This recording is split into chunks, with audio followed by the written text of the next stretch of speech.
1.65 లక్షల కోట్లు పింఛన్లకు ఖర్చు చేస్తున్నామన్నారు చంద్రబాబు. దేశంలోనే ఏ రాష్ట్రంలో కూడా ఈ స్థాయిలో పింఛన్లు ఖర్చు లేదని చెప్పారు.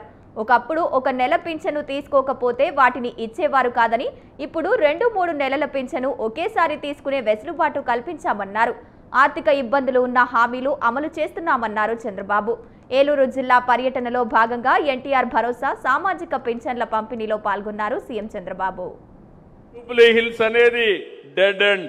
ఆ పక్క ఏముండేది కాదు, గుట్టలు రాళ్లు లేకుంటే కారు కూడా పోయేది కాదు. ఆ రోజు ఒక్క హైటెక్ సిటీతో ప్రారంభించాం. తర్వాత ఐటీకి ప్రాధాన్యత ఇచ్చాం. ప్రపంచాన్ని మొత్తం కంపెనీలు తీసుకొచ్చాం. చుట్టుపక్కల కావాల్సిన ఇన్ఫ్రాస్ట్రక్చర్ డెవలప్ చేశాం. ఈ రోజు మీరు అక్కడ చూస్తే కోకాపేట ఒకప్పుడు 10,000 రూపాయలు ఎకరా ఉంటే ఇప్పుడు 170 కోట్లు 160 కోట్లు ఎకరా అమ్మతా ఉంది. అంటే అభివృద్ధి జరిగితే భూమికి రెక్కలు వస్తాయి, మనుషుల మేధా శక్తికి ఆదాయం పెరిగే పరిస్థితి వస్తుంది.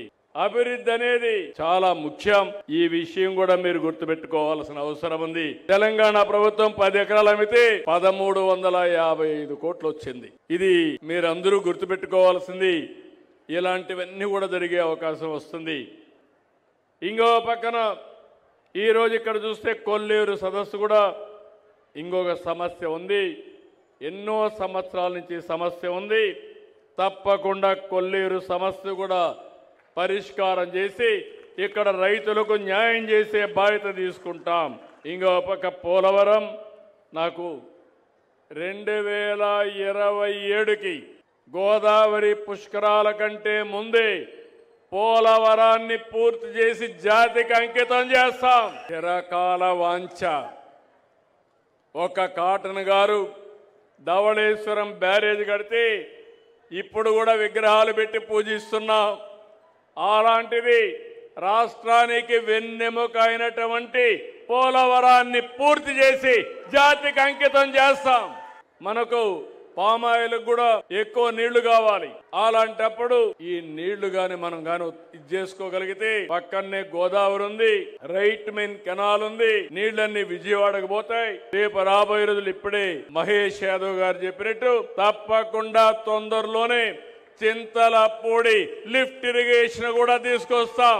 అన్ని చెరువులకు నీళ్లు ఇస్తే భూగర్భ జలాలు పెరుగుతాయని, అవసరమైతే పోలవరం నుంచి రైట్ మెయిన్ కెనాల్ నుంచి మీకు నీళ్లు ఇచ్చే బాధ్యత ఈ ప్రభుత్వం తీసుకుంటామని కూడా మీ అందరికీ హామీ ఇస్తున్నా. దీనివల్ల భూగర్భ జలాలు పెరుగుతాయి, వాటర్ సెక్యూరిటీ వస్తుంది.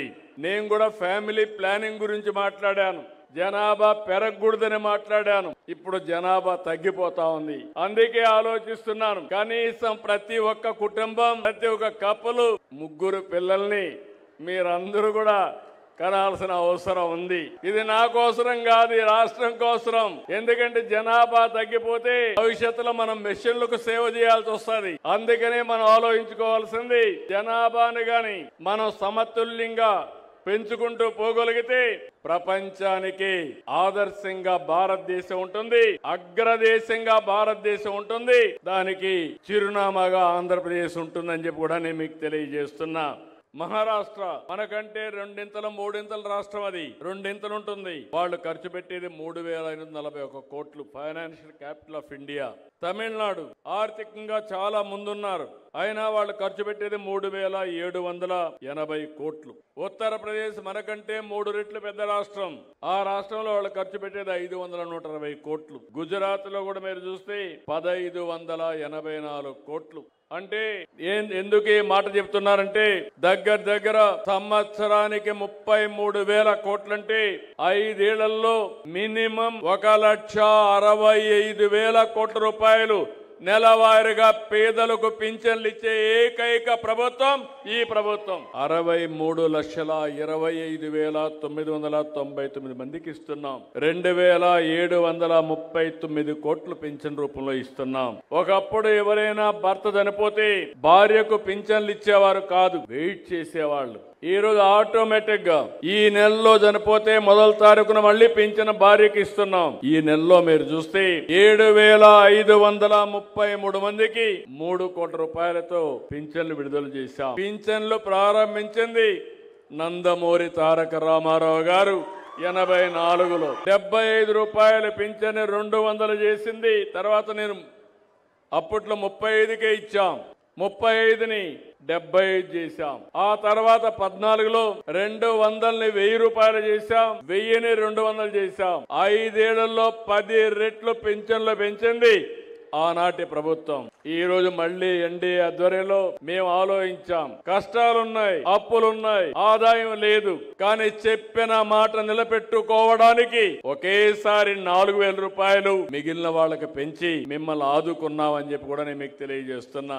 నన్ను విమర్శించే వాళ్ళు గుర్తుపెట్టుకోవాల్సిన అవసరం ఉంది. మీరు పెంచింది 5 ఏళ్లు ముక్కుతూ మూలుగుతూ 250 పెంచుకుంటూ పోయారు. నేను ఒక్క నిమిషం కూడా ఆలోచించకుండా పెంచిన ఆ రోజు చెప్పాం. మేము ఏప్రిల్ నుంచి ఇస్తామంటే ఏప్రిల్ నెల నుంచి మీకు బకాయిలు కూడా ఇచ్చిన ప్రభుత్వం ఈ ఎన్డీఏ ప్రభుత్వం.